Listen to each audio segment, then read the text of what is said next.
বোয়ালখালীতে ইমামনগর ঈদে মিলাদুন্নবী সাল্লাল্লাহু আলাইহি সাল্লাম উদযাপন পরিষদের উদ্যোগে ৩৭তম তাফসিরুল কোরআন মাহফিল অনুষ্ঠিত হয়েছে। শনিবার বাদে মাগরিব কদুরখিল ইমামনগর সরকারি প্রাথমিক বিদ্যালয় মাঠে এম এ মান্নান খানের সভাপতিত্বে এই মাহফিল অনুষ্ঠিত হয়।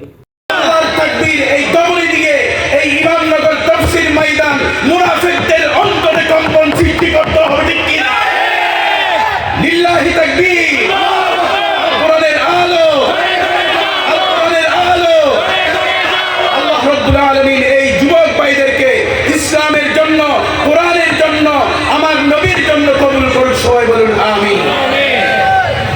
এতে প্রধান অতিথি হিসেবে উপস্থিত ছিলেন চট্টগ্রাম মহানগর জামায়াতের আমির ও চট্টগ্রাম ১৫ আসনের সাবেক সংসদ সদস্য আলহাজ শাহজাহান চৌধুরী।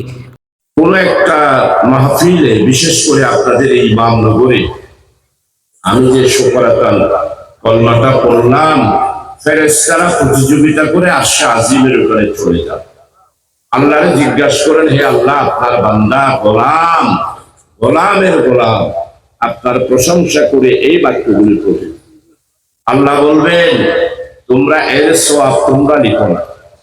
আমার বান্দা যখন যেই দিন আমার কাছে চলে আসবে, তার যখন জান্নাত আর জাহান্নাম ফয়সালা হওয়ার জন্য যখন সওয়াব, জান্নাতে যাওয়ার জন্য সওয়াবের দরকার হবে, আমি আল্লাহ তাআলা আমার কুদরতি হাত দিয়ে ওই বান্দার আমলনামায় জান্নাতে যাওয়ার জন্য যত সওয়াব দরকার হবে, আমি তার আমলনামায় ততটুকু সওয়াব লিপিবদ্ধ করে দেব। প্রধান মুফাসসির ছিলেন বাংলাদেশ মজলিসুল মুফাসসিরিন কেন্দ্রীয় জাতীয় কমিটির সদস্য হাফেজ মাওলানা মোহাম্মদ মনোয়ার হোসেন মুমিন। প্রধান আলোচক ছিলেন পতেঙ্গা ইসলামী আলিম মাদ্রাসা অধ্যাপক মাওলানা মোহাম্মদ মাহমুদুর হাসান। বিশেষ আলোচক ছিলেন মাওলানা ইউসুফ বিন নুরি, হাফেজ মাওলানা আজগর হোসেন সহ আরও অনেকে।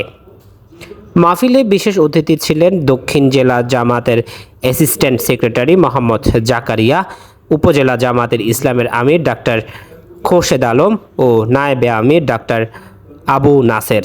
আমন্ত্রিত অতিথি ছিলেন মোহাম্মদ মঞ্জুল হক চৌধুরী, মোহাম্মদ আবুল কালাম, মোহাম্মদ জসিমউদ্দিন ও মোহাম্মদ আব্দুর রহিম রনি। নিউজ ডেস্ক, দৈনিক আজাদী।